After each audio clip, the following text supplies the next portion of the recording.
Hello and welcome to Westworld Chat. We had the 6th episode of season 3, and I'm gonna let you guys go first this week.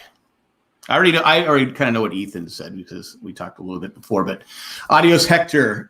What did you think of the episode? Well, another episode that was really fast paced, to the point that I didn't even take notes because the dialogue was sparse and the action was in great abundance. So I liked it. I mean, I have to say, like, these middle season, late season episodes where the table's already been set. Now we get to enjoy the meal. Right. I agree. I've heard some real harsh criticism of the season. And I've tried to let that go and just go for the ride.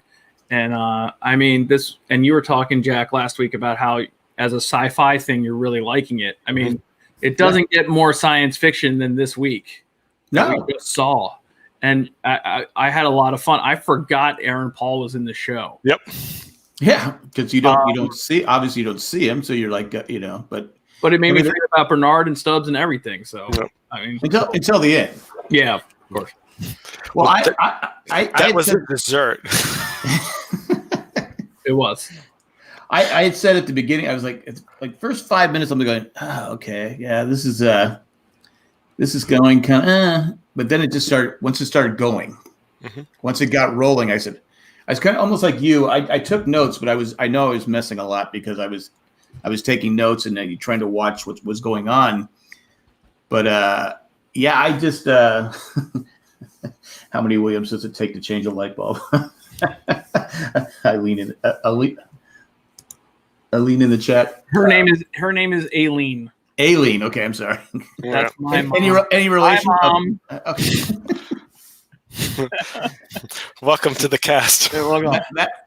That's the funniest line I think we've ever had in the chat. That's a good job, Ethan's mom. I was actually going to do something about something William themed for my name. I think I was going to call it Ed Harris Fest. Well, I have written down here, oh, you wanted Ed Harris, huh? Eckhart, here it is. We got a ton of heads. So if we're going to, before we jump into that, I'm just going to say this episode, I'll tell you how good this episode was. Like you said, there was no Aaron Paul, and we forgot about that. The scenes, most of Charlotte Hale's scenes were so good that when they showed Ed Harris at Harris Fest, I was like, oh, I forgot we get this too, right? Because Jack, you think about, you watch TV this way. When you're watching a scene with a character, you're trying to see if you can predict what's going to happen, right? Right. Exactly. And I was going to say, like, Charlotte's scene, like her scenes, you really couldn't predict where they were going, and they weren't complex, but they were thrilling, right? And of course, the only scene that you, of course, predicted was you knew the moment that the car was going to blow up. Oh yeah, the ending, yeah. Like the exact moment, the word that she's going to utter. Well, she kept saying, I'm going to protect you. I'm going to protect you. So I said, okay, when's it going to blow up? Exactly. But when she's in that room with Sirach and they're having their, like, you're wondering where is the one upsmanship going to stop? Right. And then, I mean, it stopped when the car blew up. You know what I mean? Until she got out alive. Oh, exactly. It's not done yet. Yeah. Is Sirach real? Because he's never there, right? He's never. Okay. He's always in another room with glasses on. Jack, you had a great observation last episode about the fly, right? Yeah. And the reason, and this is why you're brilliant. One of the first, no, this is why you're brilliant, and the two other guys on your podcast are on a different level. Is that the first episode of Westworld, the pilot, one of the first scenes shows Dolores sitting in a room alone, and the fly is moving across her face, and she's not reacting. Right. Because she's off. So that I know deep in the recesses of your mind, you remembered that and associated that scene, and I'm sure they planted that for us. But I thought about that again today when what you just said in terms of like, is he real? He's never seems to be there. And it's like Ethan said, he always seems to be in another room, right? Right. And it's like, okay, now we can assume that scene with the Brazilian presidente, that he wasn't there either. Right. Because the flies weren't bothering him. Yeah. Okay. So, but okay, at this point, why would he put himself in danger? If he is real, if he and I guess he is real, but why would he put himself in danger? Right? There's Well, I no think reason for he was at Delos, right? He was there. yeah, but like you said, Ethan, he's always in another room, right? He's always in another room, but he was there, and I thought that was him that landed. Wait, when he landed in his oversized AR Parrot, right? Yeah.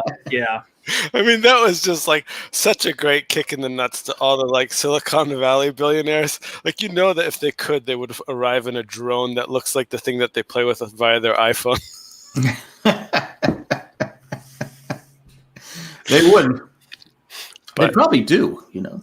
Mm-hmm. So yeah, Serac. I mean, this episode, I have to agree with you, Ethan. He took on more of the twirly mustache type of villain. And he's kind of been building towards that, and they did that since he slammed the guy's head in last week. Yeah, and it's like he's definitely the bad guy.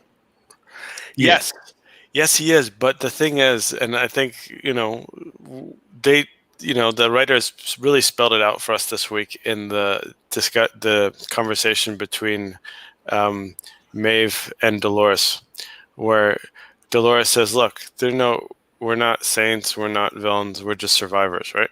Right. Yeah. And you could actually take that and describe like every main character in the show and make and excuse more or less any of their behaviors under that justification, right? Right. Because after all, I mean, Serac was a survivor of that Paris explosion, right? Yep. And he always talks about, trying to make sure that the human race survives and doesn't kill themselves off, right? So yeah, they're all going to use the same, justification to do whatever they want, right? But they're all doing what they feel is for the greater good. Mm-hmm. But the audience, who's the good guy for the audience? Just Caleb? Well, no, we like Bernard, right? Yeah, we like Bernard. And I mean, hey, if you ask William, he's a good guy. Again, yeah, it's true. I have sympathy for Dolores though too. Because for what she went through, so I can see her side. I understand why she does what she does. I don't have to agree with it, but I can understand why she does what she does. If that makes sense. Yeah, I mean, I think it justifies the vengeance aspect of her personality, right? Right. And they pretty well laid out in season 2 about they basically ruined our world, we're going to ruin theirs. But the justification of that she keeps harping on in terms of trying to protect and survive her kind, that one I'm still trying to understand. And I think they're purposely leaving out a few pieces of that puzzle. Of course, and it was even a little bit more not confusing, but at the end when she's talking about, well, if I were me, I would be making sure you don't have any extra help. Yeah. Right. So she's one step ahead. She's still one step ahead by killing hosts. Yeah. On a massive level. Like, that's the thing where her logic in terms of justification breaks down. In terms of you can't go out and say, like, I'm going out for the protection of, we're the last of our kind or whatever. And then the moment they create some additional hosts, she just goes out and destroys them in the middle of the process. The last of the kind that she can trust, which is her. But come on, Hector was a good guy. But who in a million years thought if you picked up one of those brain balls, it would be squishy? Oh, I love that. That it was just like, it looked like, what was it? It looked almost like ash, right? It was just like, it was like silly putty. Yeah. There we go. Yeah. So I guess the big question is, who is the body being printed? That's not Maeve. Right. 3 assets, Hector. Oh my God, he printed Lee Sizebloom. There you go. Could it be, You said it, not me. Could it be Clementine? I mean, we've been saying Clementine. Whoever it is, it's definitely the third ball down. But what about exactly third ball down? I mean, literally third ball down today was Chibs, right? I mean, as Dolores. I mean, I guess I mean, I was gonna say. I mean, that what's her name?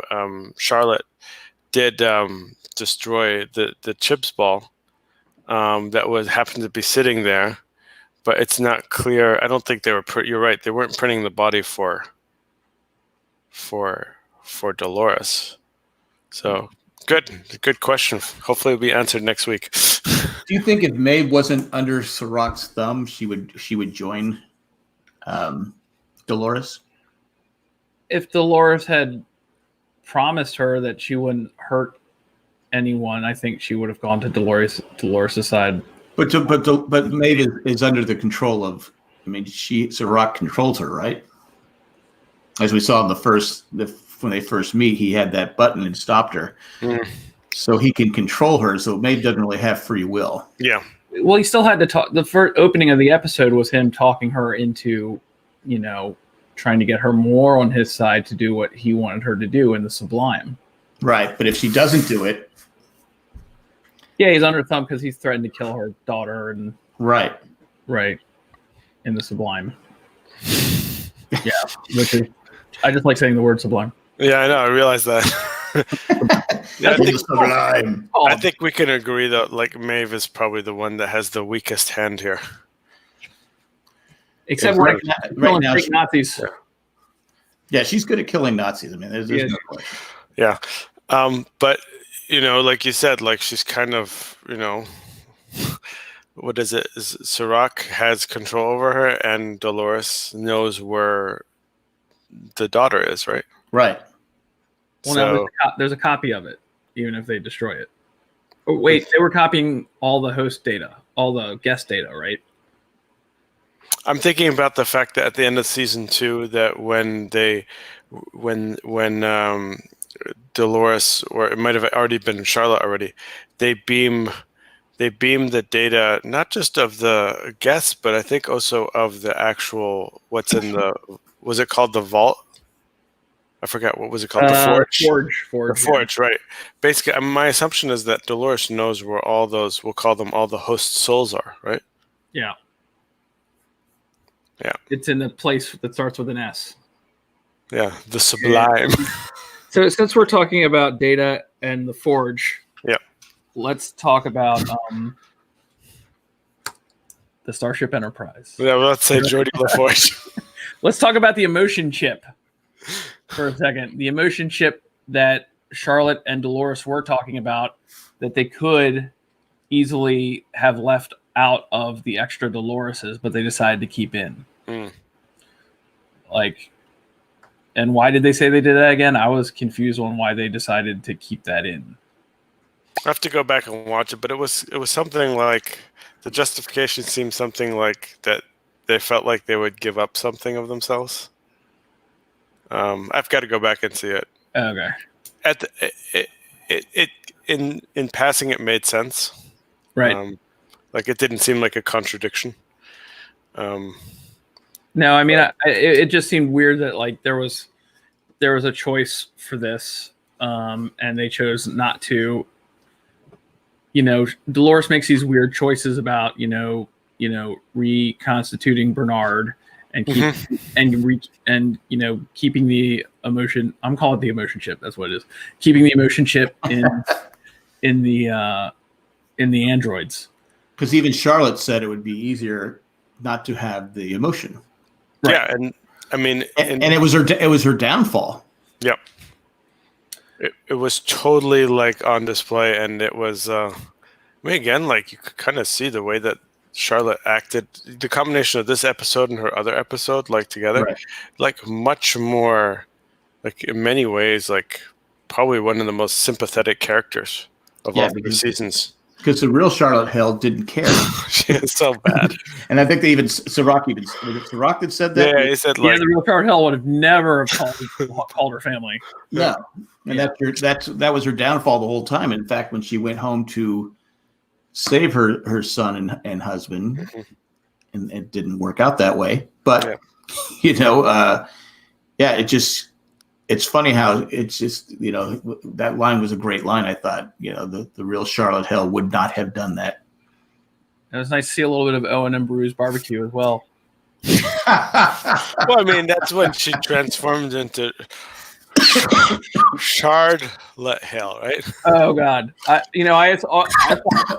may be remembering it wrong. I thought she stood up and you got a Bad Boys Michael Bay shot around, the kind of car. Yeah, and I think that's going to lead to a little bit of a spoiler alert for people that don't watch previews. But I think this is going to lead to a scene from the trailers I've been waiting for, which is Dolores pulling skin over an ectoskeleton, giving them new skin, and hopefully we'll see that from Charlotte Loris next week or something. Now is Charlotte knowing that her because even Dolores tells her, well, it's not your family.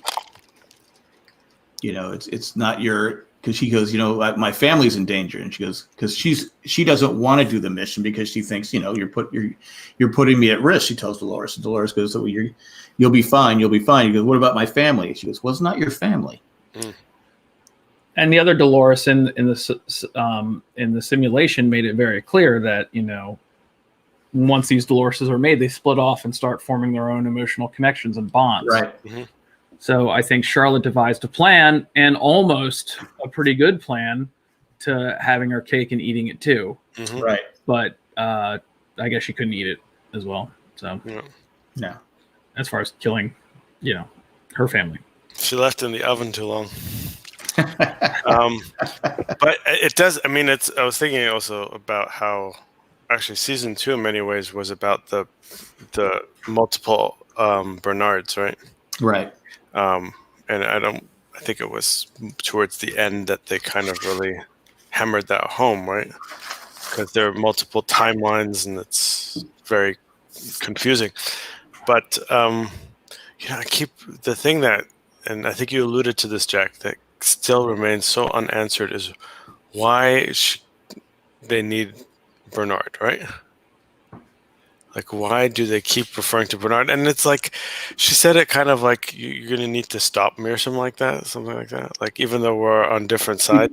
Because why would Dolores keep Bernard? Yeah, and it's I keep wondering if in many ways they are two sides of the same coin, in the sense that they need to they cannot coexist without each other, right? It's got to be something like that, because it doesn't make, because as we've seen, Dolores is always a step ahead. Mm-hmm. Saw it today. There has to be a reason why it benefits her that Bernard's still around. I think now that I think about it, I think she's keeping Bernard around because she'll pull moves like killing all the hosts that ever existed to win.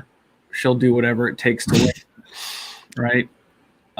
Her side, and she knows that that's mildly cruel, and that he wouldn't do something like that or something like that. Actually, I'll take it a step further. What if you follow that logic? She talks about the survival of her kind, right? Yeah. She doesn't use. I mean, she's so close to saying the survival of her race, right? But doesn't say that, right? Right. But what if she can only create the new hosts or additional hosts with Bernard? Because since Bernard is based on Arnold, and Arnold was one of the original creators, right? Yeah. That there is something like that. That there's some process that goes beyond what she did in terms of just taking the pearls and putting them into bodies. That if she actually wants to create that putty that goes into the memory host unit, she probably needs Bernard for that. Yeah, and maybe she knows that after it's all over, there'll be only 2 hosts left and everyone else will be dead, and those 2 hosts have to be able to rebuild, and one of them has to be Bernard. Something like that. You think Dolores cares if she survives or not? And maybe you guys are on something, that Bernard is going to be the one that rebuilds all the hosts, and Dolores, that's why maybe she needs Bernard, is because Bernard's going to rebuild the host, If she thinks her goal is achieved, she will certainly sacrifice herself if she thinks that her means have been met. Right. So maybe that has to be that is a good. I mean, not has to be, but that's a good theory on why Bernard's being kept around. Okay, you can use that for the podcast, Jack. All right, I'm writing it down right now. Jack, have I? No, because think about it like this, okay? From a very simplistic standpoint, if we assume that those souls, right, which are stored in the sublime, if we assume that one of the goals is to actually get them out of the sublime, I don't know if that's the goal, but maybe that is one of the goals. And in order to get them into hosts, like she already knows how to make the actual physical bodies, right? But what I'm assuming she doesn't know how to do is to actually make what they call the pearl. Yeah. Right? Yeah. So probably, and it's unclear, like to this point in time, we don't know who actually knows how to make that, right?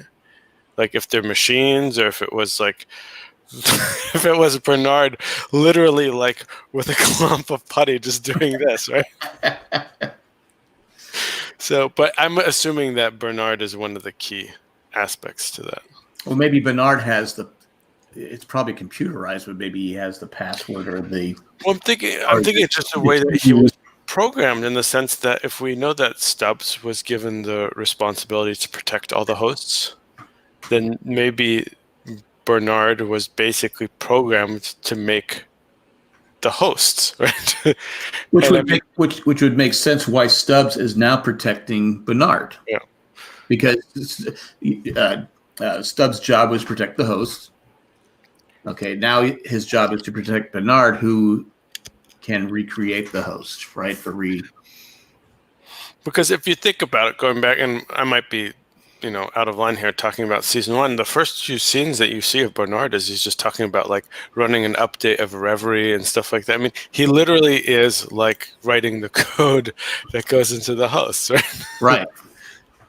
Anyway, it's always looked at him as like the Woz to the jobs that is Anthony Hopkins, right? Mm-hmm. So I mean, Anthony Hopkins can dream it, but he needs someone to do the grunt work, write the code, and that way Arnold/Bernard. Mm-hmm. So that makes total sense.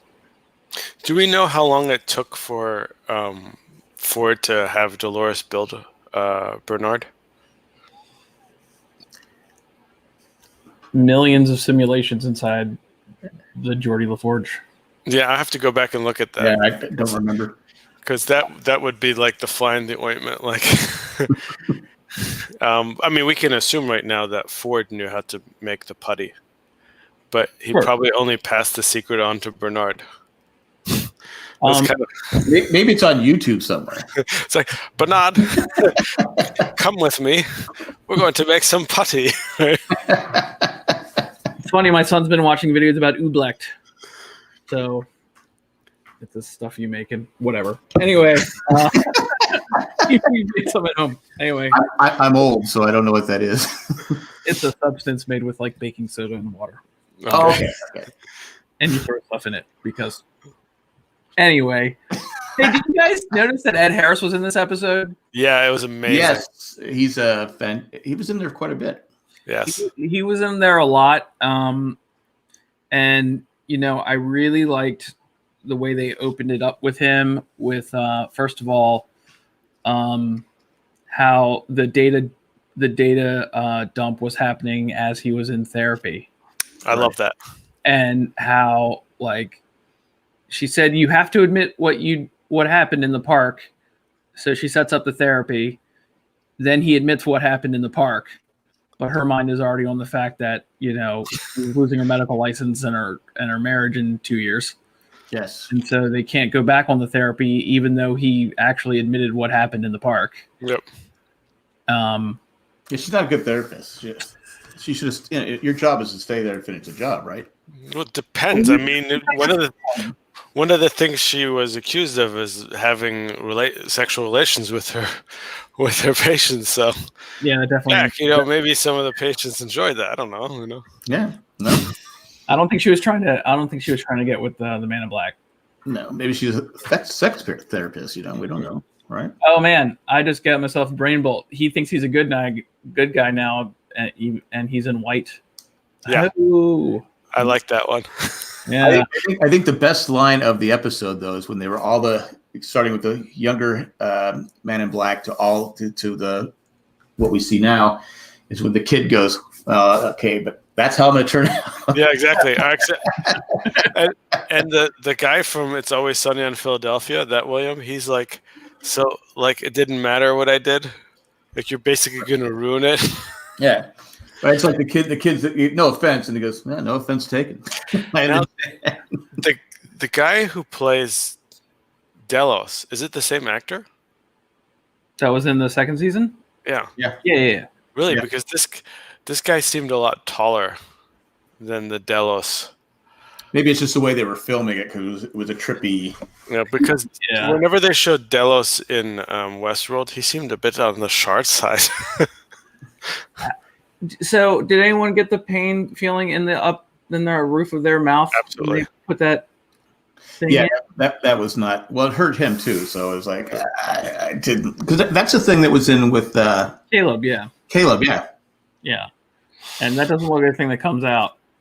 No, it's like a retainer that you swallow in the middle of the night. It sticks up to your roof of your mouth. It kind of like something like that, right? I mean, the Ed Harris Fest was entertaining and all, but they definitely used like the fact that I'm guessing they know that people, for some odd reason, like the Ed Harris character, right? Like I was thinking about it while I was watching the pilot of season 1 yesterday, and I was like, why do I like Ed Harris so much? I mean, he's basically Man in Black is a jerk, right?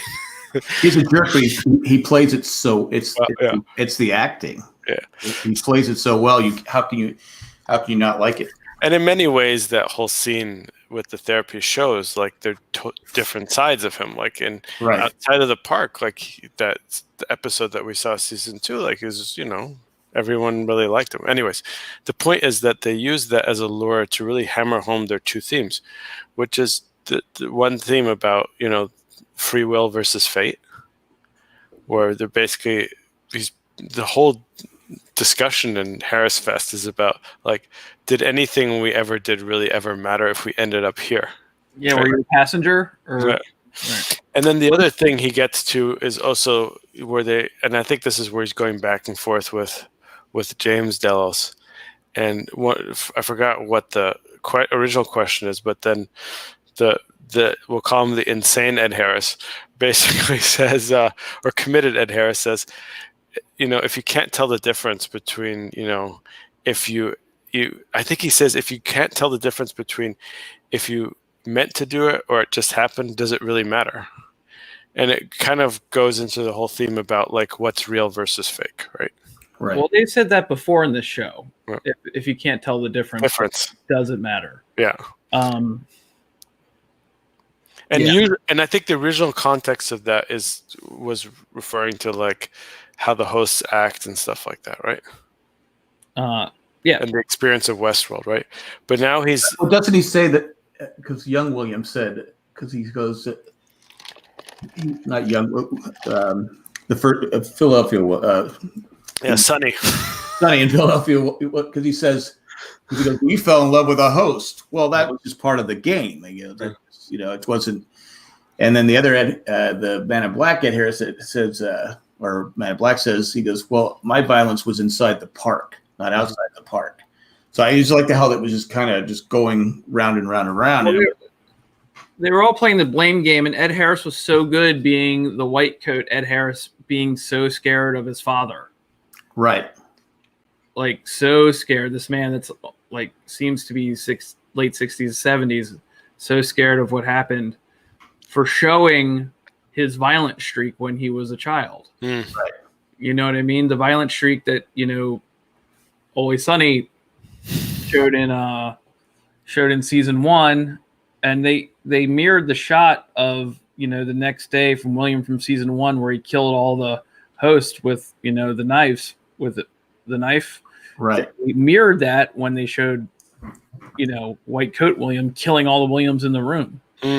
Was his dad really a violent drunk, or was it the fact that because the youngest William says, no, he drank because of you.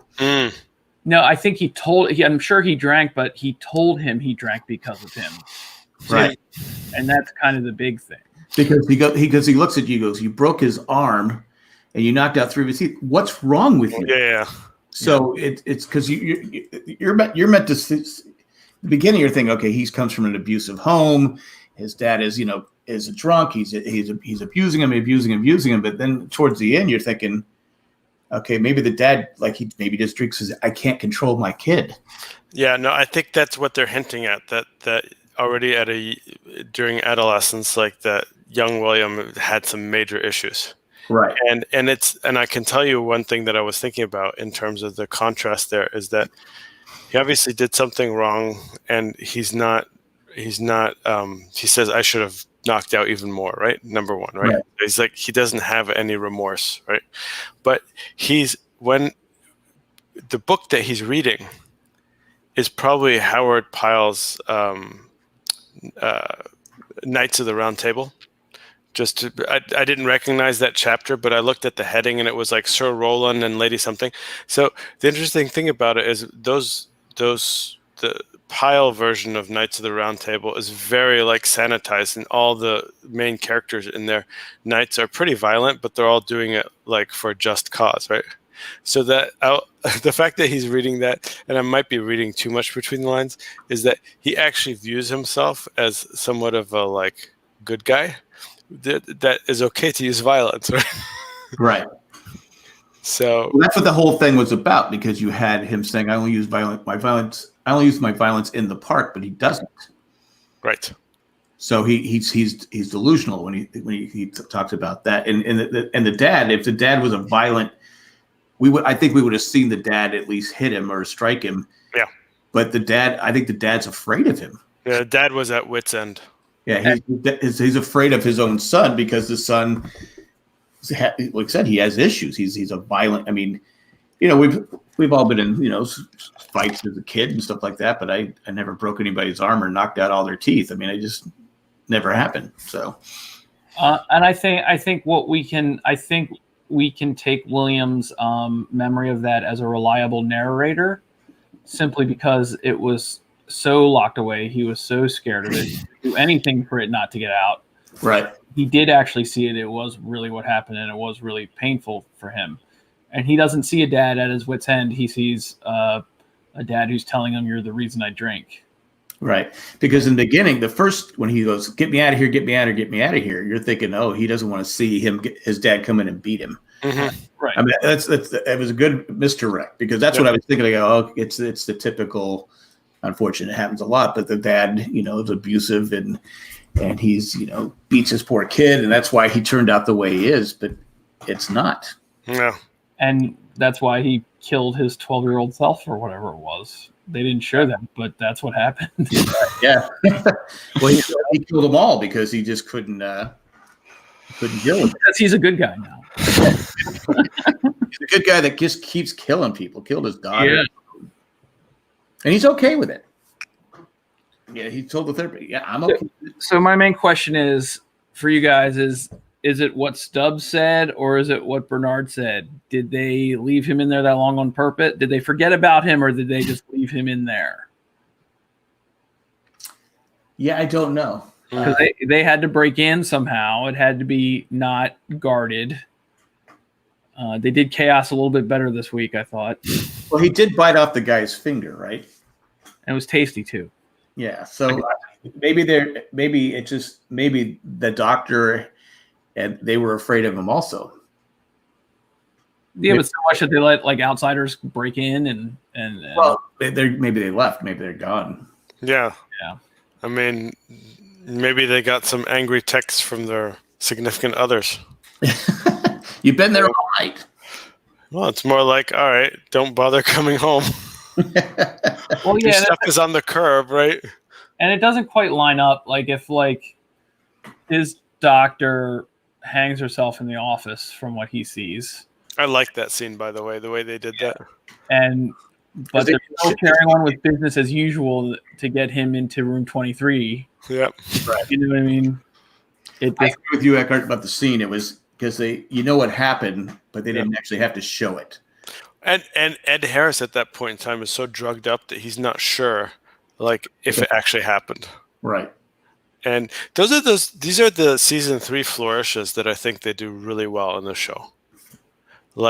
And that's where you didn't see much of that. You didn't see that in season 1 because they're still building the world, Right. and they had a lot of narrative. Season 2, they just had to fill too much, but they didn't really have these flourishes.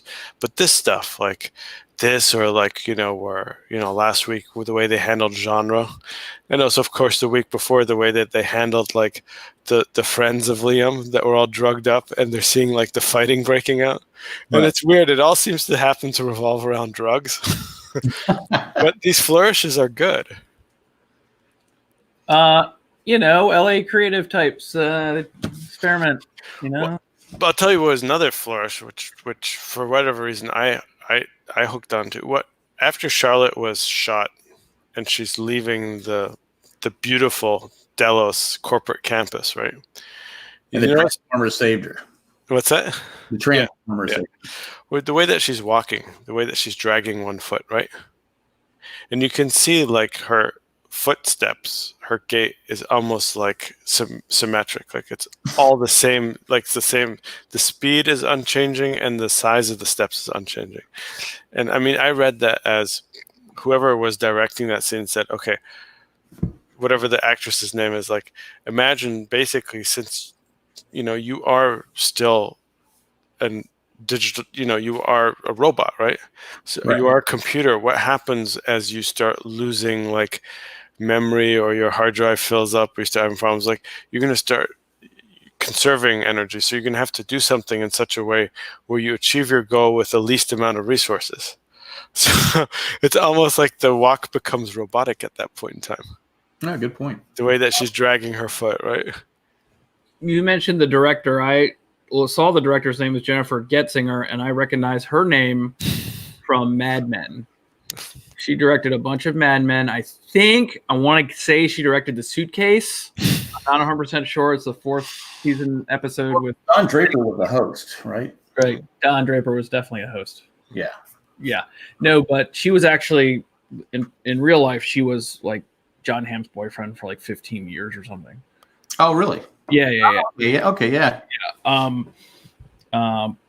But it was a good episode, and we have yet to mention you're talking about the scene, the riot bots came out. Yeah. Yeah. The thing about that, which is I thought about, was that was in all the previews, right? For the season, right? Yeah. The robot, right? They made a big deal out of it, right? Yeah. And we can see how the thing was programmed in such a way that just like Aaron Paul's robot, it comes out to protect, right? Yeah. And it was a cool flourish. We probably didn't need it, but I also thought it was it was cool. It was like a icing on the cake to that scene, right? It was totally one of those sci-fi moments where I was like, wow, you just have everything happening all at once. Sci-fi wise, Yeah. Can I just say, if I was there, I'm not going to try and shoot it. I'm going to turn around and run. Yeah. Just because I just said, this is hopeless. You're trying to shoot this thing. Yeah. Run. That being said, I have to say, whoever the security detail is for Delos, I'm not sure if it's Delos or if it was for Insight. Those guys probably were better than the QA red shirts at the park. Wouldn't you agree? Oh, sure. Yeah. QA's not very good. QA's not very good. I think QA, I don't think they ever expected an uprising by the hosts. So, right. Well, even the guys that they sent in. Yeah, I did like the scene where Charlotte's in the elevator. That was a great. And the guy next. I mean, obviously. I mean, I looked closely. That actress did the work, right? I don't think it was a stunt double, right? The only time you couldn't tell is because when she throws him up against the wall, because her hair is like that. Right. There was other scenes. It was clearly her. Yeah. So I mean, she obviously did some pretty cool martial arts training by using the jacket. Very reminiscent of Jackie Chan, right? Yeah. Well, when you saw those sleeves, you knew something was going to happen with them. And what was up with the bracelet? What was the bracelet protecting something? Why was the bracelet a big deal? I don't know. That was unexplained to me. No. But I brought that up. That was a great fight scene. Wasn't there more than one in this episode for sure? Fight scenes? Yeah. Oh, there was a couple. Yeah. Yeah. Well, you had Maeve and the Nazis. Yeah. Yeah. But I think Charlotte had a couple where she took a couple people out. And of course, you always before the riot, Transformer comes in. Rookie mistake. Why don't you just shoot Charlotte? Right? Why are we keeping her alive? Sirach wants her alive. Yeah. Why? Because he's a mustache twirly guy, so he's got to out her. He's got to out her in front of everyone and what happened? Evil dastardly plan. I mean, she did. She's still around, so I guess she did escape. He's got to let her know that the kryptonite is over here, encased in lead. Smocker is over here, whose mother is in Hackensack, and Otisburg is that way. And yeah, everything. Going, okay, it's just a phone. Click, click, click, click, click, click. Yeah. I go, okay. I hate to say it, but in real life, the bad person would just shoot them, or at least shoot like one of the appendages. Right? Yeah, but it made for a great scene, though. I mean, yeah. But you knew it was gonna when you knew she was gonna get away. Yeah, like I said, like for somebody who was as a character, and granted, this is another version of Dolores, but somebody who was so repugnant in season 1, season 2, like I think it's hard to kind of root against her in that scene, right? Oh, you can't. Kind of happy that like she gets out of it.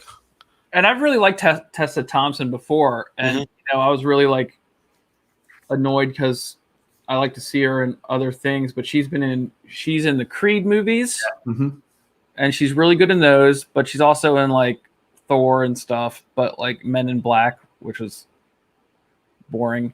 But to see her do this, like this is the first time besides the Rocky stuff that I really emotionally connected with her. Yeah, I think we have to say at this point in time, I mean, her range in acting is pretty wide.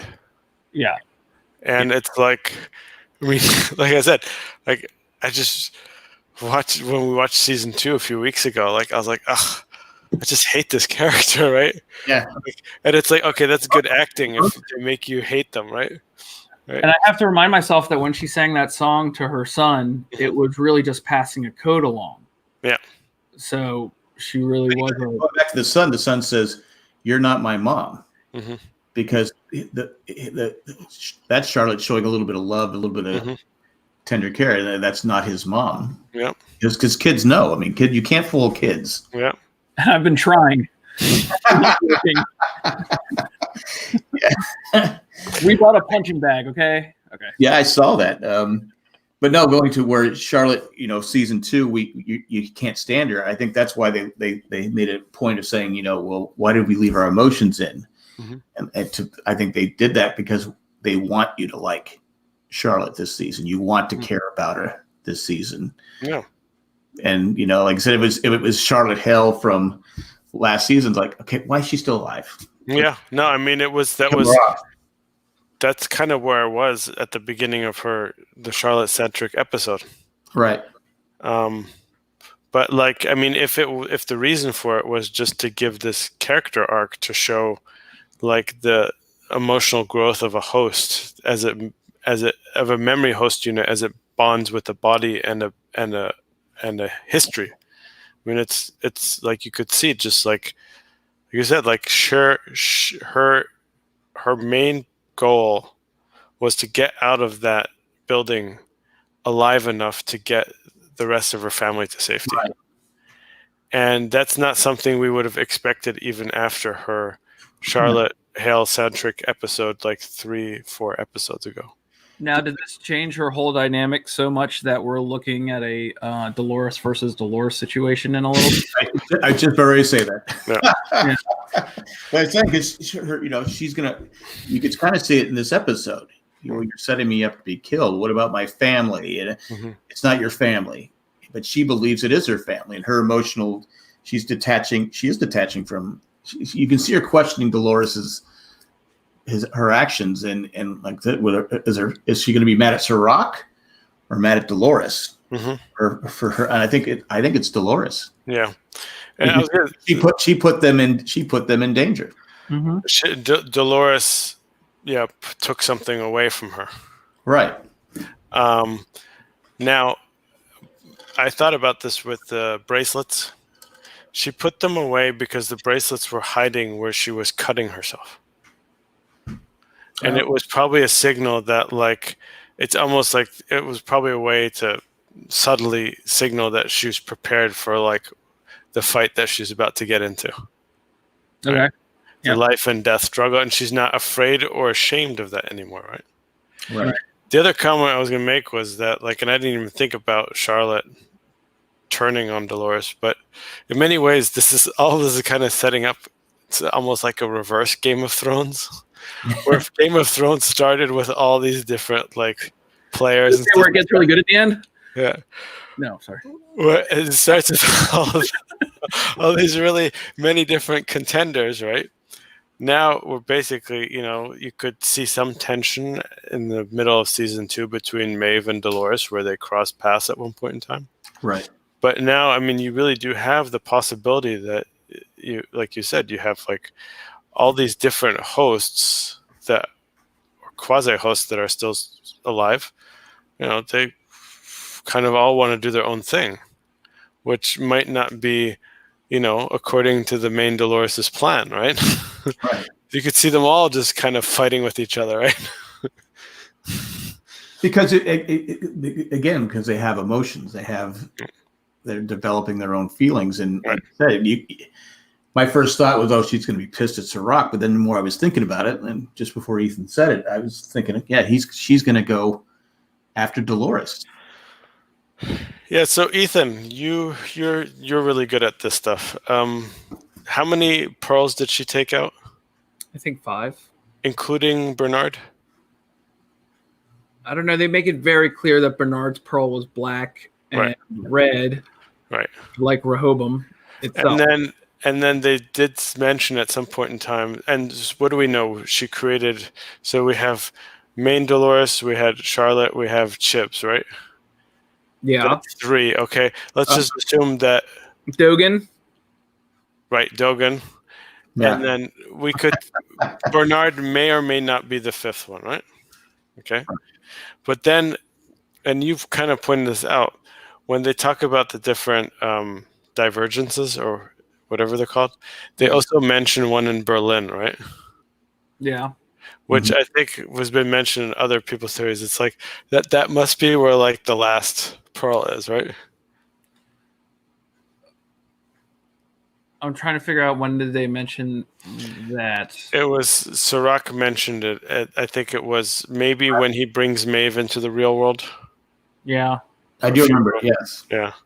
So we have 2 episodes left? Yes. Okay. I wouldn't be surprised at all if there's another Dolores somewhere. Yeah. You think it's Maeve? You think there's going to be 2 Maeves? You think Maeve is taking a page out of her book and making another Maeve? Making another Maeve, and it's going to be Maeve. You can use Jack. You can use this as your crackpot theory. That the 5th one that Dolores has in the river card in her back pocket is another Maeve. Another Maeve. Oh, but if it was River Tam, that would have been amazing. There you go. Nice. Yeah. You got it? Yeah, there you go. I did like when Dolores and her were going back, and Dolores and Maeve were going back and forth, and Dolores says, "Well, you control us. You were able to control us." Or something like it was some line like that. Yeah. It was a good give and take, because they were, trying to say, "Well, you're this, you're this, you're this, you're this, you're this." It was really good because Dolores was making solid points, and the only thing that was keeping Maeve, because Maeve kind of wants to be on Dolores' side. She does. Yeah. So, yeah, I can't believe they're still making her sit in that chair naked like that.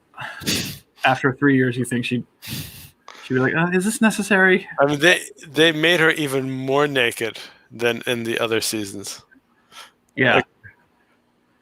Like this one was like they they showed like the full body sitting there. Usually it's just like, up to here, right? With Rapunzel hair. Yeah. Like they did to Daryl Hannah on Disney Plus. Oh yeah, they blurred out her butt, right? They added fake CGI hair and Splash. They kind of did the same thing here. Hey, I brought it to a halt again. It's great. I did see that they did that. Yeah. Is there anything else we need to talk about on this episode? No, I think we can move on to our other TV shows now. Well, I just did want to say I had a bit of a movie faux movie nerd moment. Like every time they have these big shots, it reminds me of The Shining. I think there's a lot of Shining stuff still in here, and I think every time, like when William was in the asylum ward, whatever, and he turned around, he sees another William. That gave me strong 2001 vibes. Like at the end when Keir Dullea turns around to see himself sitting eating dinner, and I just got that. So now Bernard and Stubbs going to take William with them? Yeah. I mean, that they're going to be like he's like the third wheel now. Is it like Yeah, it's fascinating that they got there before Dolores, right? Or any staff members. Yeah. Yeah. So, well, Dolores is in a plane somewhere, right? With Caleb. Yeah. Going somewhere. Well, I think they're going to Berlin. I think they're trying to go get him. Or maybe not. I don't know. Why would they have to go get him if they planted him there? I mean, let's unpack that, because there is that call between Charlotte and Dolores where she talks about where they found him. Right, because she has because the protein marker, right? Right. They did his blood. They did his blood. Took his blood work, right? Yeah. So it's unclear in terms of why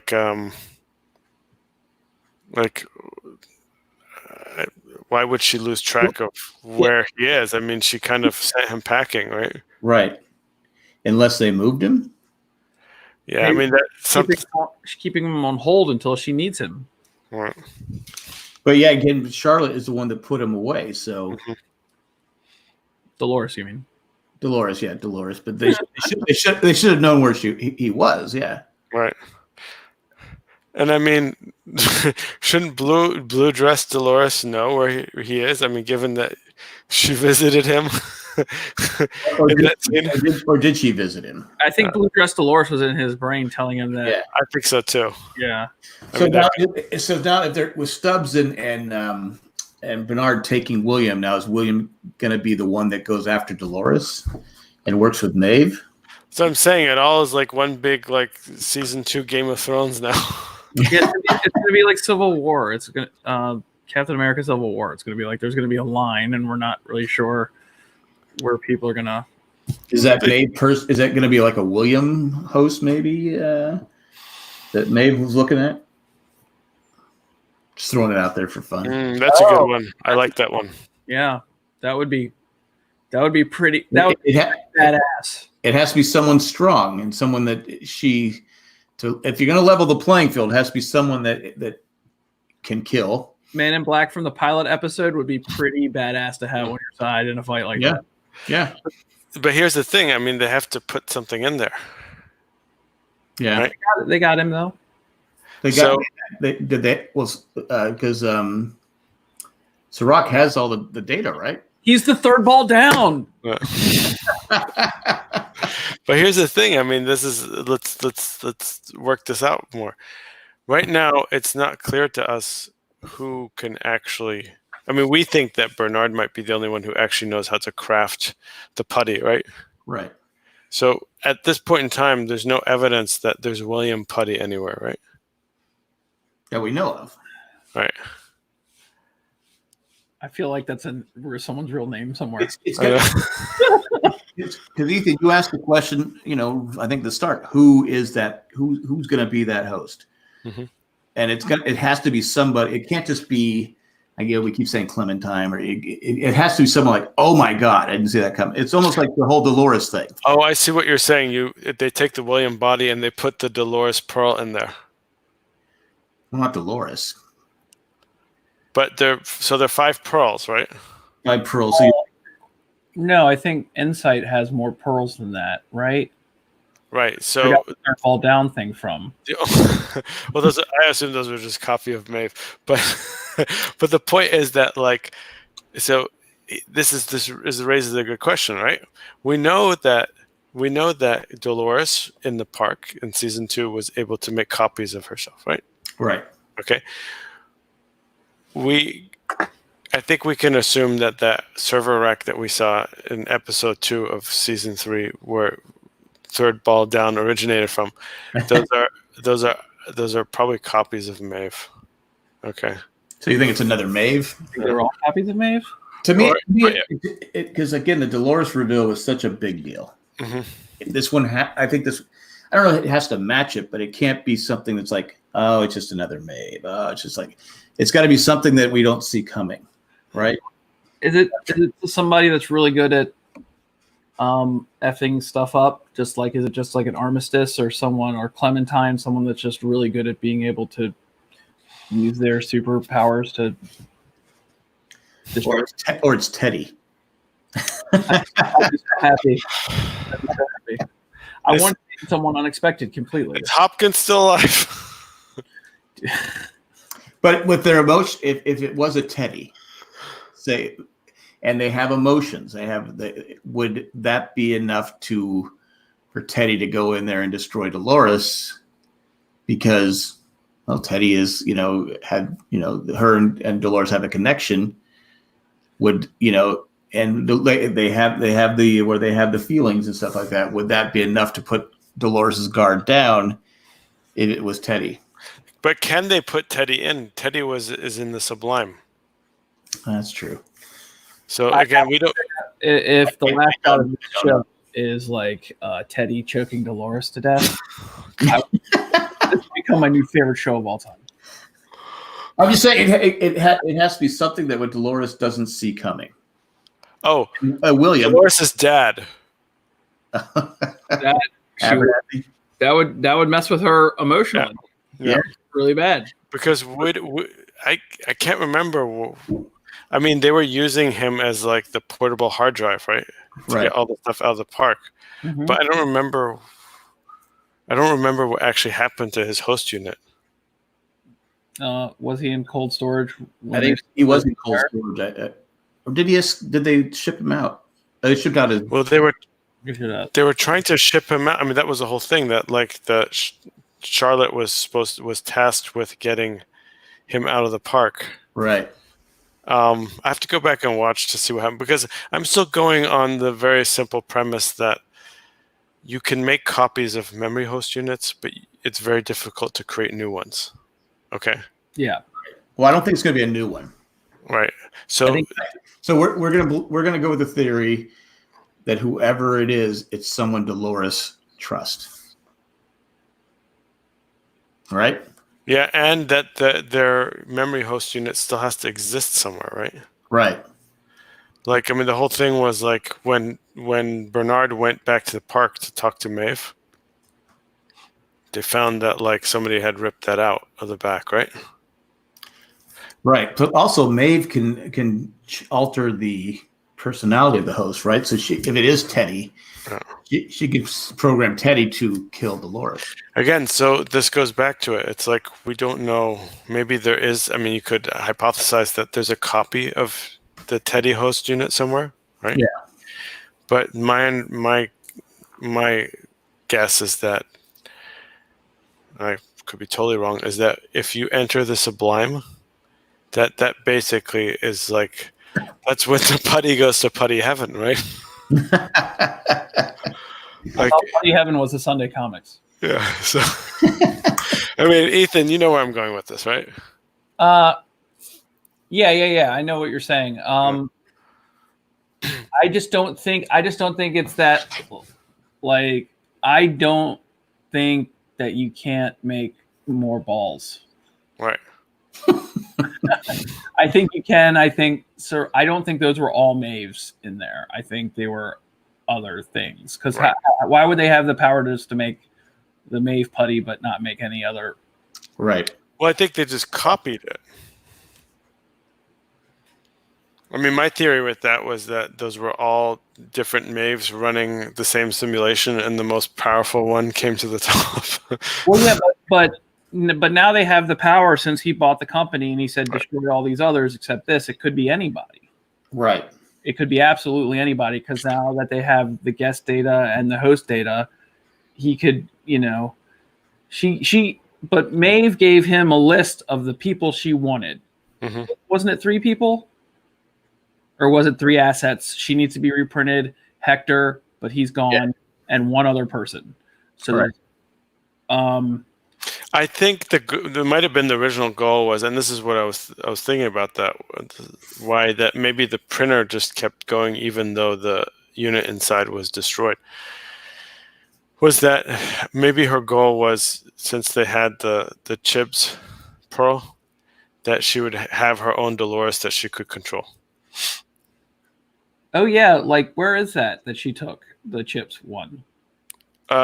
Charlotte destroyed it. Oh no, she destroyed Hector. Did she? No, she destroyed Chibs also. She did. Okay. Yeah, that's why you see like that. Like you can see Maeve getting panicked because she sees like Hector wilting away, Right. and then Dolores says something, and then she wilts away. That's the last scene that you see of her in Italy, and then the next scene you see.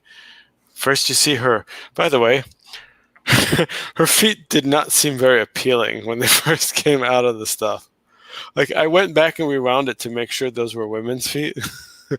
Because you go back and look at it, there was something really odd about it. And then I was like, okay, maybe it was just the lighting of the room I was looking at this in. I had to pause this episode for things on screens. Well, I didn't pause it for the feet. Yeah. I mean, I had to go back, but I didn't pause it. That's why, like, Ethan, when you were talking about, like, what's the other one that's still being made? Yeah. Like, my original assumption was, like, I'm not sure it's going to actually complete because there were 3 balls used and 2 of them were destroyed. No, they're going to use it. They've teased it. It's coming. Yeah, they have to. Like I said, we've been talking about what it could be for like 15 minutes. I know. Well, it's a good redirect. They're finally learning how to do this. But she has to, for Maeve to compete, she has to get someone else on her. She said it. I can't beat her by myself. Yeah. Well, she's already lost. She lost Hector because she lost Chibs. Lee Sizemore was saying the same thing, going, he's not bright. I mean, it wasn't his fault. Yeah. I'll be so pissed off if it ends up being Lee Sizebloom. Mitch, it has to be, again, it's going to have to be someone Dolores trusts. I know who it's not, and the least and the most underwhelming part of this episode. I mean, the Confederado guy in William's brain. Come on. I did like that. Just because I like that actor. Stupid. You know what?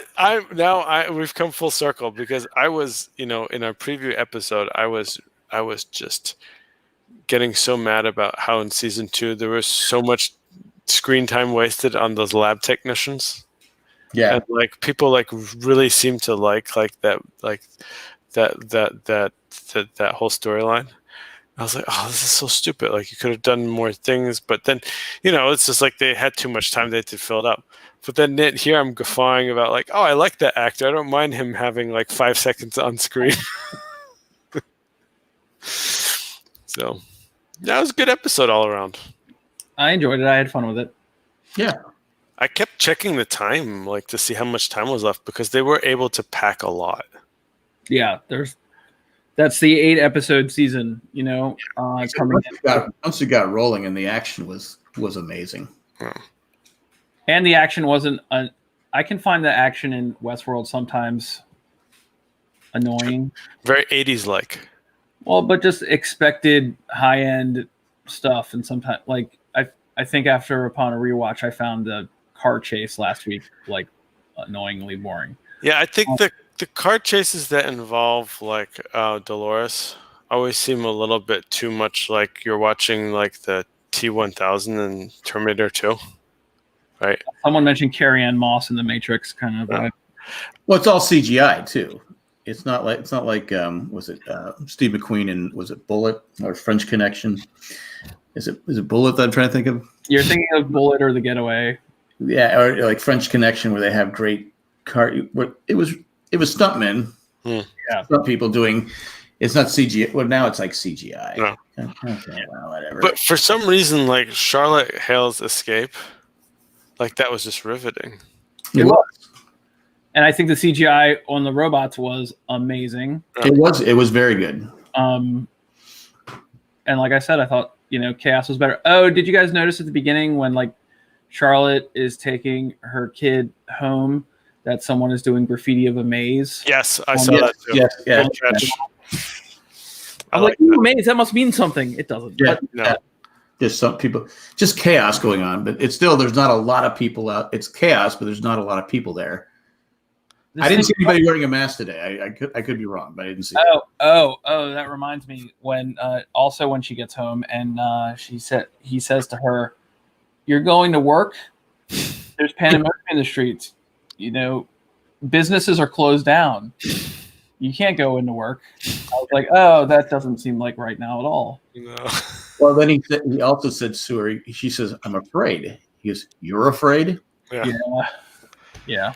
Yeah, I mean, as much as first of all, the way they wrote that character for Michael Ealy, I mean, they wanted to give him just like Husband of the Year award, right? But it's like at the same time, let's take a step back, and it's like he totally didn't recognize. I mean, he totally didn't notice anything different about his wife. Well, you know why? He's Dr. Manhattan. Well, he noticed her scratching, her cutting and stuff like that. It was there, but he just he wasn't putting two and two together. Right. What was he doing? He couldn't pick the kid up at school. Why was she taking him out? He wasn't doing anything. It was her turn.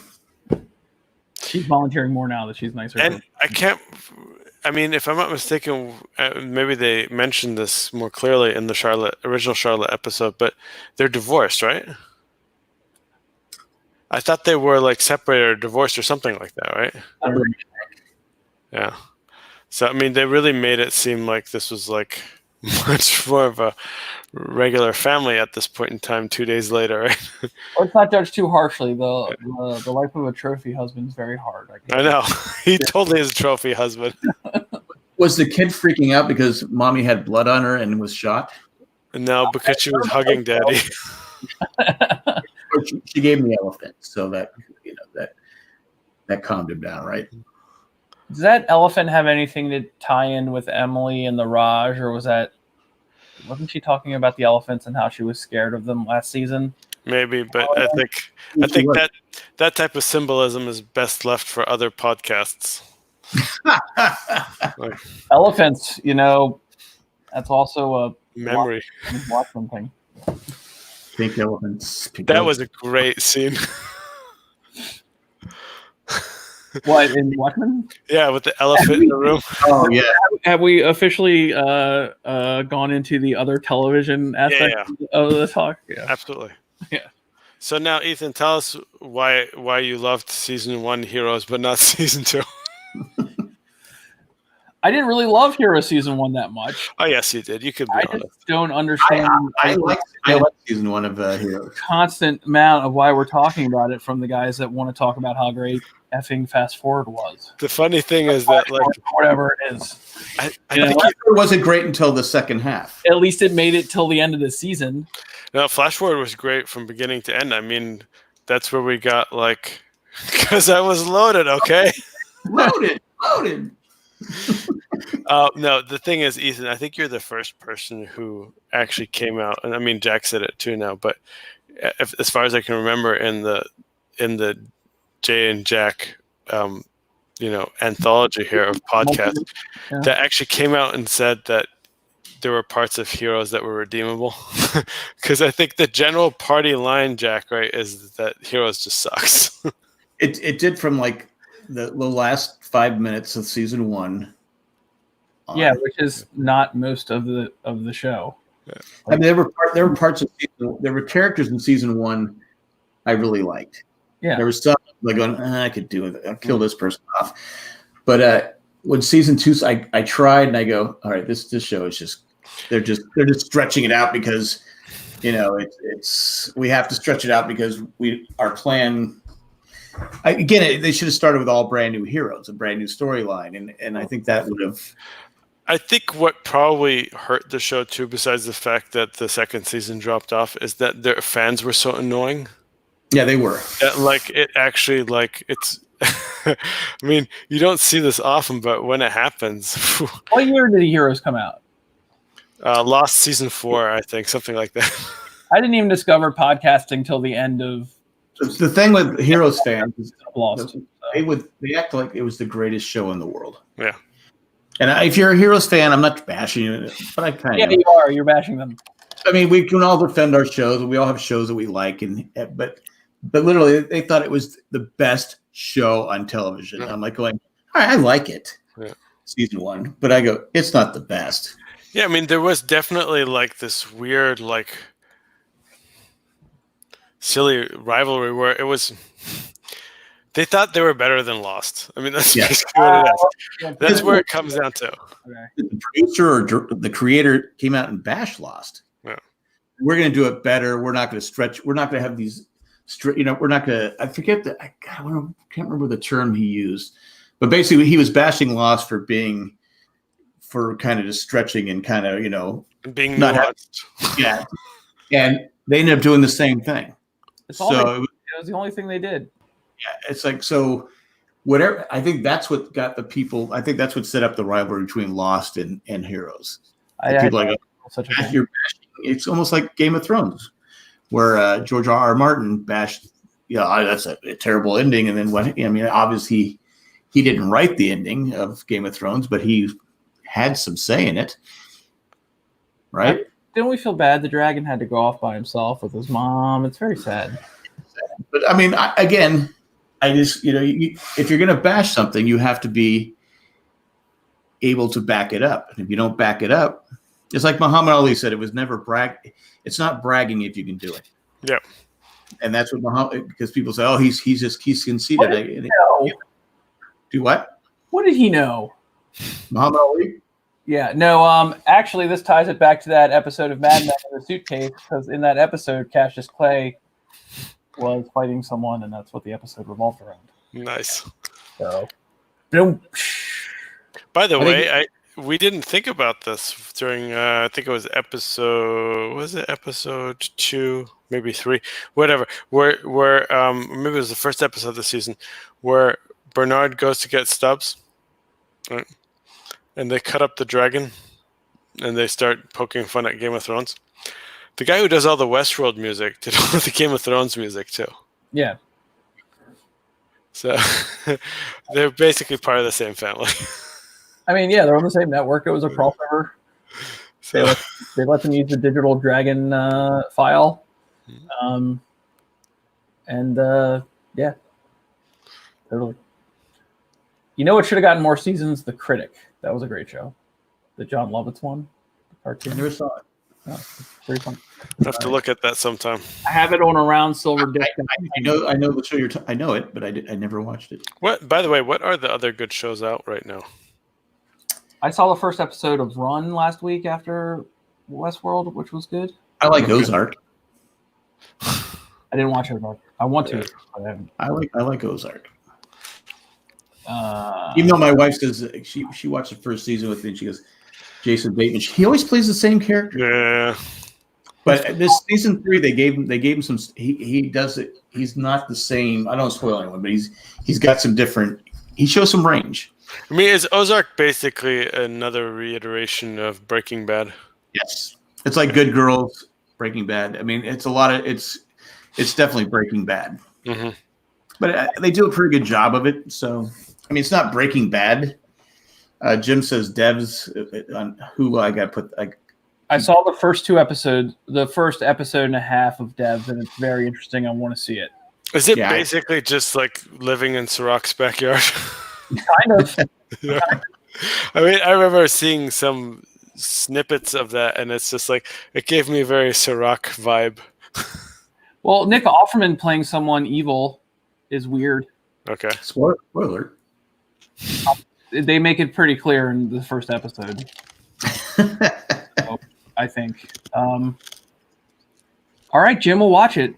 God, orders. I will watch it. I'm gonna start it probably next week. And can I do a shameless plug? Yeah, please. Sure. Right now, I'm watching a little show called. I can't watch anything because I'm watching Westworld with great attention, and I'm watching a show called The Leftovers again. Oh, really? I've never heard of that show Yeah, before. and I'm talking about it with Because I'm usually not a big fan of leftovers, right. food. Pizza. The sweet potato episode is amazing. They did its own episode. The yam. I don't like sweet potatoes. But I'm watching it with this kid. He's a 20-year-old kid from England who's never seen it, and we're talking about it, and we're doing reactions of it, and we're doing a review of every episode. And it's taking a lot of my time, and Jack is good enough to put a link in. Yeah, I'll put a link in the show notes, the comment section. So if you like to hear me talk, which makes you weird, but you could listen to me talk about my favorite show over and over again. Yeah, and I've listened to it, and it's very good. And one thing I have to say, like, I mean, you are like the way that you're guiding him through the episodes. Yeah, it's really good. I mean, it really reminded me of like, oh, it's like if this would be like a great college class, you know, leftoverology. Are you guys watching one episode at a time? we're watching one episode at a time. So he's stopping. We're stopping. Yeah, he's stopping. Weekly schedule. Yeah, that's because what season are you guys in right now? We're beginning of season 3. Mm-hmm. And he's stopping. Well, I give him credit for that. Yeah. Well, that's the other thing about being 20 and I think British. It's he's very restrained. It's the opposite of me. I can only do things with someone who's the opposite of me. And you know, when it gets into things that are like really out of left field that people spent a lot of time on that didn't mean anything, I just tell him, no, we're not talking about that because it means nothing. There were a lot of things in Leftovers. It turned out to be nothing, literally nothing. So that's what made the show great.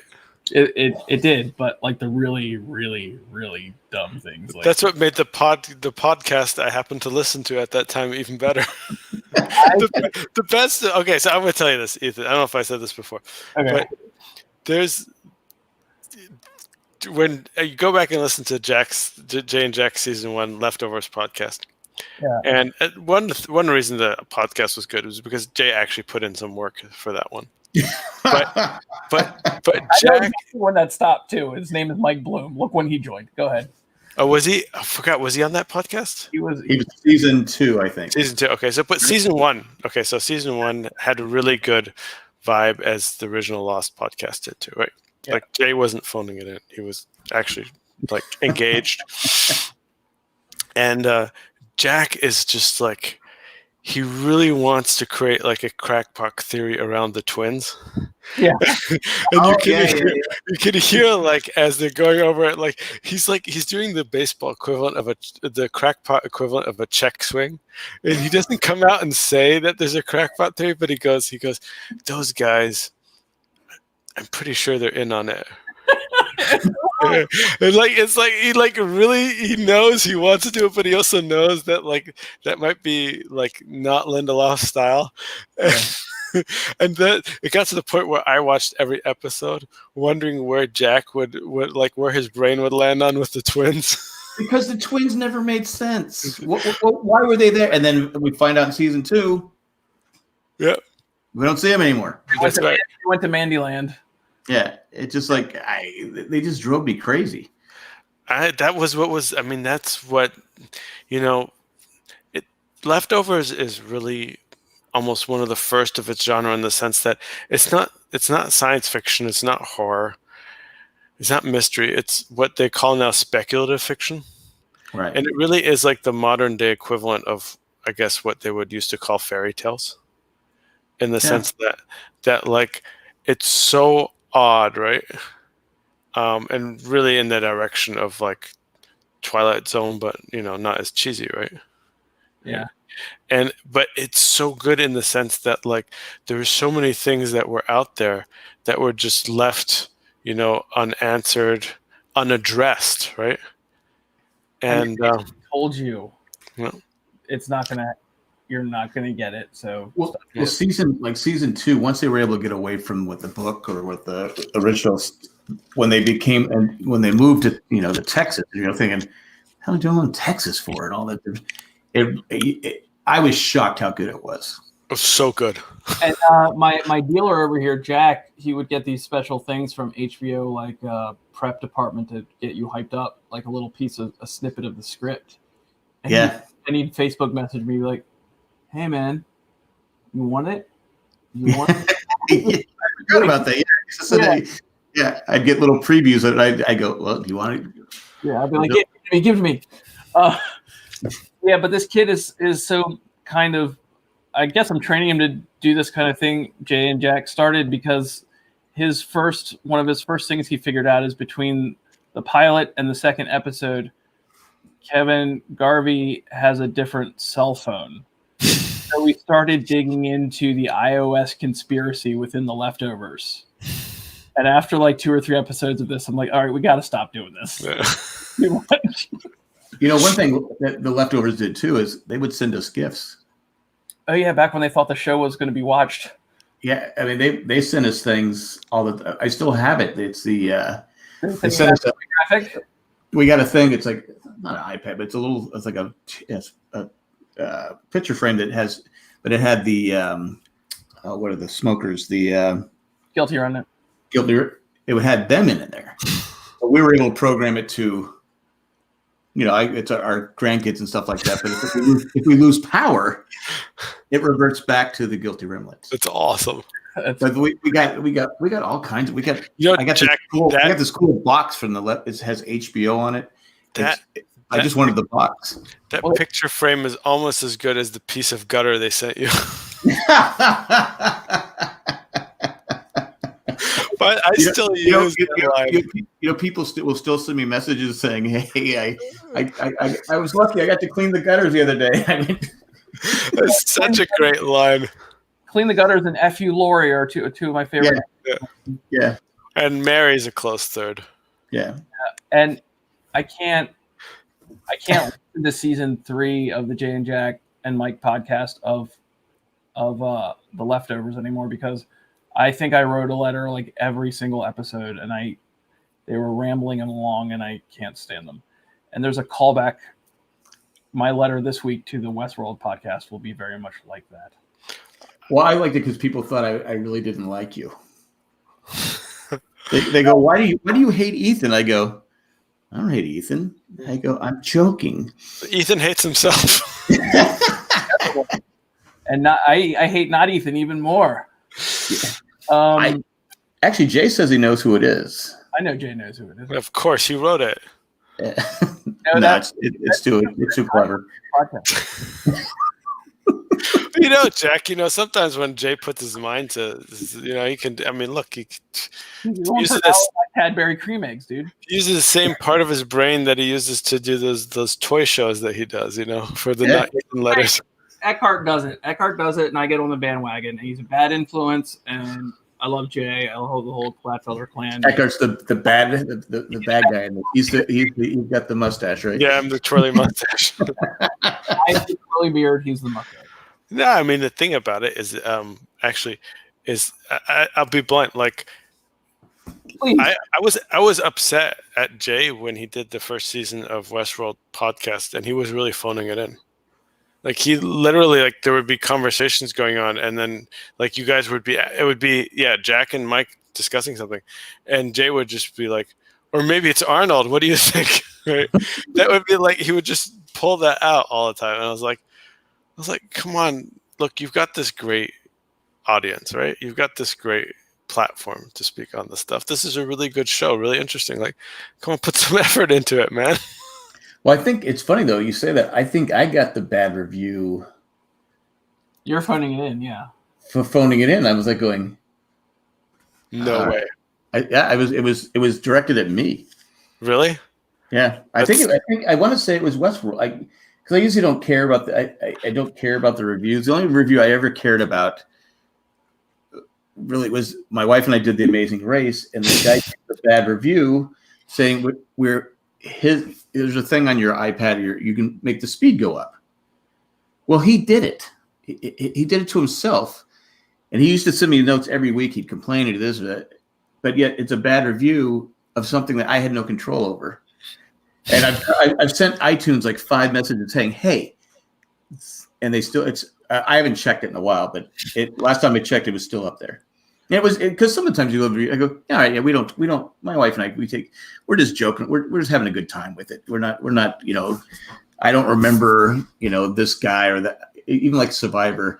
Like Colleen will come up with something. I go, I don't know. That could be it. I don't know. I don't remember that person because once it's over, I just don't remember. I just can't remember. It's not like but it's like, I'm just doing it for fun.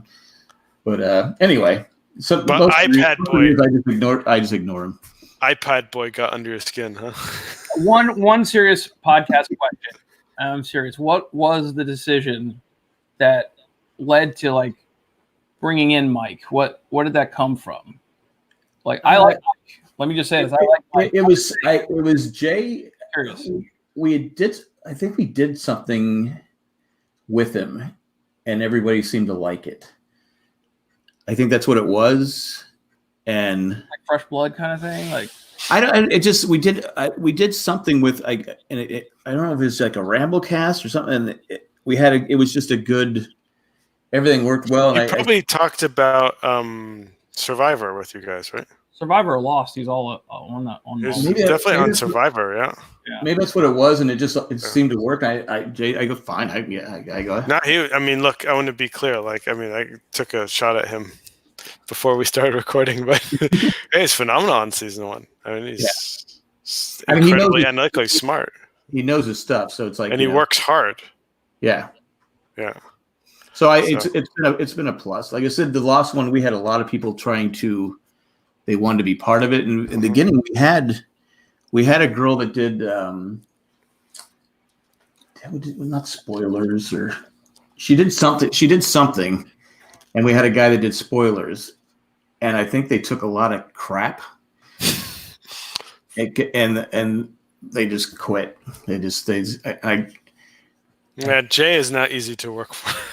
Well, it wasn't Jay. It was the listeners were sending him back nasty messages, I guess. And so eventually, I just said, from that point on, I said, Jay, let's just make it you and I, and we'll just do the format and because neither one of us want to do the spoilers. Yeah. By the way, in case of a guy, and he was terrible. In case I've never said this before, what you guys did, obviously with Lost Podcast, just what it took to actually set that up in that day and age was just phenomenal. Yeah. I know we pick on Jay, but without him, it doesn't work. Yeah. Because literally, he was going to college. Yeah. And back then, it used to take like 4 hours for the stupid show to upload. Yeah. So he'd be sitting there. It's actually this is his old room, and he'd be sitting here in bed. Wait, come on. And sometimes it wouldn't upload till like 3 a.m. Or it would get interrupted. Right. So there was, because the technology wasn't quite there yet, and the more downloads you had, the worse it. I think what we're doing now is just like so much easier from a technology standpoint. And I want you to know, like, at least once a week, as I'm thinking about what we do here Sunday night, I think about what you guys did, over a decade ago and how much more complex that was. And also just like what it took from from an audacity standpoint, like to hold yourself out to the world. Yeah. It's funny. The first, I didn't want to do it. And I go, fine, I'll do it. And I figured with Jay, I go, I will do this a couple of weeks and we'll be done. He'll move on to something else. And then we had the first episode got 60 listeners. I go, 60 people. And a couple of people commented. I go, wait, they're gonna give us feedback. Oh my God, this is gonna be awful. I can't take it. I'll be crying and all that different stuff. But then, it really the last couple of years, it was. Look at us like little children listening to Jack. I know, it's like Uncle Jack's telling a story. The last couple of years, it was really like a full-time job. I would walk around with my laptop at work, answering emails. I was going crazy answering emails. Just. And finally, I told Jay I go, you have to help me. I can't keep up. Yeah.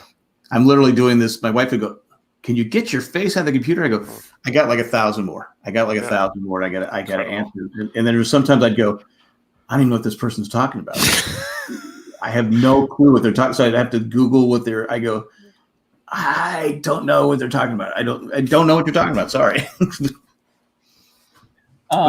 No one will listen to a podcast called The Lost Podcast with Ann Jack. So, contribute.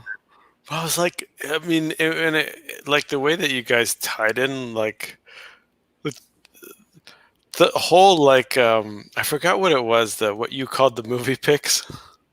Oh, the song. But what was even the segment for? It was what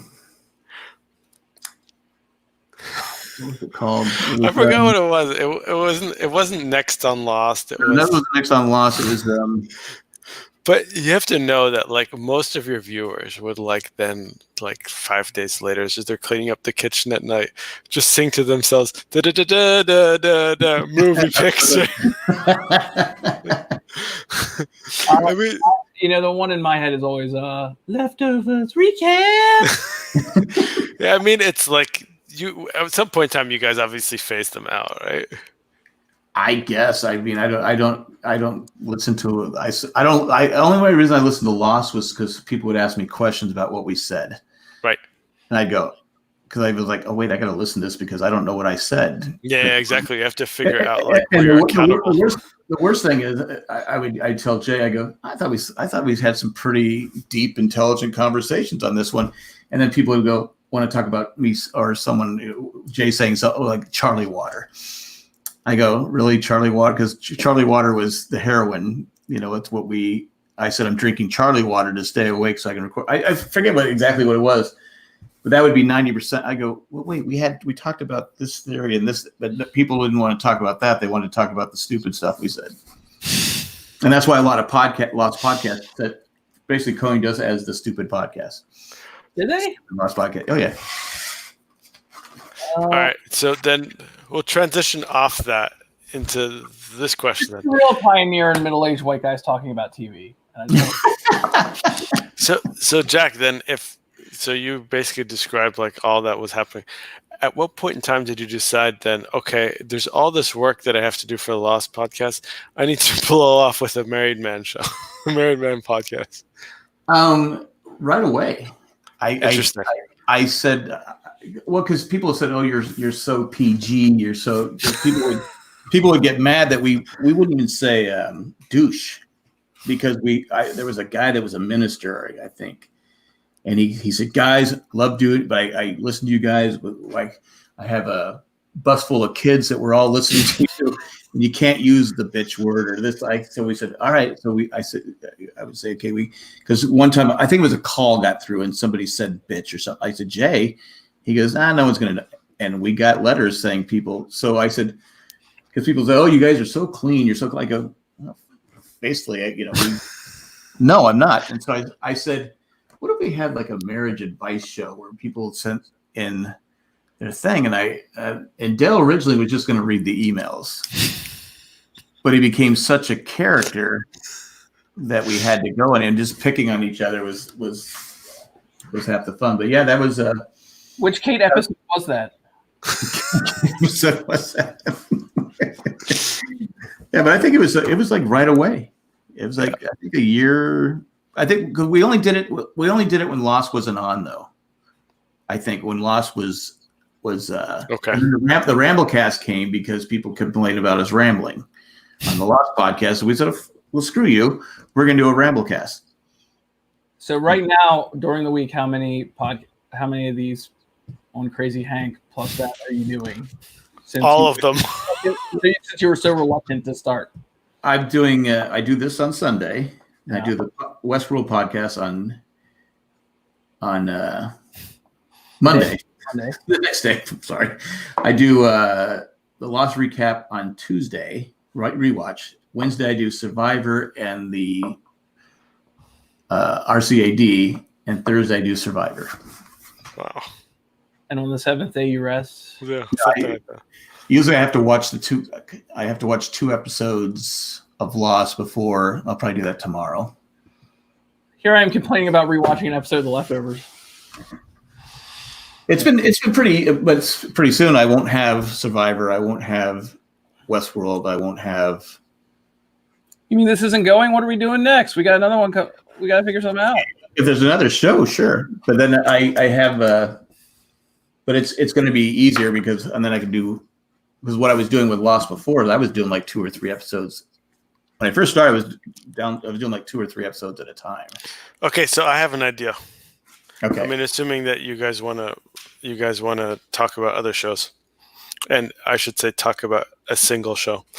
What you did, Ethan, what you did with Leftovers. Yeah. I like that in terms of the fact that you're like guiding someone through a show. Yeah. We should basically do this where we each pick one show where the others have to watch it and we guide them through it. Well, since it's the shortest, I choose Flash Forward.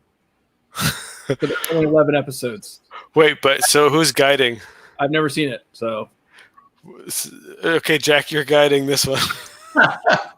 I was loaded, okay? Loaded. Because, I mean, the thought that I thought of in terms of guiding, what I would love to do is I would love you guys to watch Twin Peaks and me to guide you guys through that. I've never seen it. And I in fact, Ethan, I think you actually have to watch it because that falls under, I mean, he is your favorite director's mentor. So the fact that Lindelof's mentor, my favorite director. Yeah, Lynch is Lindelof's mentor, right? Yeah, I mean, all his one of them. So it's almost too weird for me. It's like I had to give up on Legion, like because even that, it's like it's another level. Yeah. Like, so I'll give it a shot. But if it gets stupid with 24 episodes a season, I heard there's something about a log person. I don't know if I want to. Oh yeah, no, there's going to be a lot of stuff, and of course the rules, of course, are no spoilers, no peeking, right? So I did watch the West Wing. The last episode I watched was when Josh has his nervous breakdown. That's like every other episode. But when he yells at the president. Oh, Noel, the Christmas episode of season 2. Yes, exactly. He smashes his hand through the window. Yeah. Man, you're tearing through those. Last week you were like halfway through season 1. Well, to be fair, my wife, like, she's probably watched like 2. When I'm doing this, she watches the episodes. Okay. So I'm like I go, well, what about because I like Ainsley Hayes. I like when she does the bossa nova, and she walks in the room to meet and she goes into the closet. It's not the bathroom; it's a closet. And then she comes out of the closet, and then she talks about the shame that has been put on her from her father, her grandfather. So, right. Yeah. Should have done more with her character, but yeah. Ethan, you can guide us through a season of West Wing. I haven't seen any of it yet. I don't know if I can do it again. I really especially that first season, man. It's too fairy tale-y and which season? First season. Well, because you have Mandy. Just like the whole like, I don't know. There's like a certain pardon the expression. There's a sheen on it of some kind. Well, they weren't. It took them a while to get there. But again, I think getting rid of Mandy helped a lot. They had too many. They had too many characters. They were trying to do too much. So they get rid of Mandy and add Ainsley. I mean, but Ainsley was a good character. Mandy was not. Yeah, it's true. It's a bit too. I'm a bit more jaded now. It's a bit too altruistic for me at this point. I still like it. Honestly, it is. I mean, like I'll watch it, and probably just because I've seen it so many times, I'll start finding all the holes in it and all the problems with it, the politics and everything, and it's like Jane Jack ruined TV for me. I can't watch it. Actually, Ethan, you know what? Actually, if I think about it, you could actually guide us through the first season of Heroes, since that seems to be one of your favorite shows. It's not. Why do you keep saying that? I never said that. I never said it was my favorite show. It's never on a list of my favorite shows. I'm getting it's not one of my favorite let's do a Heroes podcast. No. I have proof. I have proof here. Lost, Jack, Batman, Superman, Doctor Who.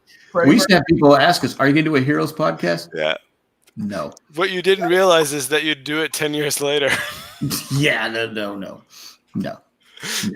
With 2 complete randos. I think on that note. Yep. On that note, an hour and 40 minutes in, you think we're done talking about Westworld? Yeah, I think so. I can't wait for the final 2 episodes. Thanks, Jim, for joining us in the chat, and everybody else. There were people here, but they didn't speak, but that's okay. I hope Mom's still here. Hi, Mom. Yeah. I don't know if we put her to sleep or not, but anyway, that's all we got. Again, thanks for joining us. We'll be back here next week at 10:25 p.m. Eastern time. That's it. And check out Ethan's leftover podcast. It will be in the show notes sometime. If it's not tonight, it'll be tomorrow morning because I'm up at 6 o'clock because I have my grandson tomorrow. Get him a punching. He's 7.5 weeks, 7.5 months old, and he's already trying to walk. Literally, I think he's going to be walking like in a month. He just you try to put him down, he stands up. I go, dude, feet down, feet down, feet down. And you'll have to tell him stories about how when he learned to walk, you were stuck in the house for quarantine. Exactly. Talking about heroes. Talking about. No, I don't want to have the kid go through trauma like that. But, yeah. Anyway, Leroy, guys, we'll talk to you next week. All right. Bye. Bye. Bye.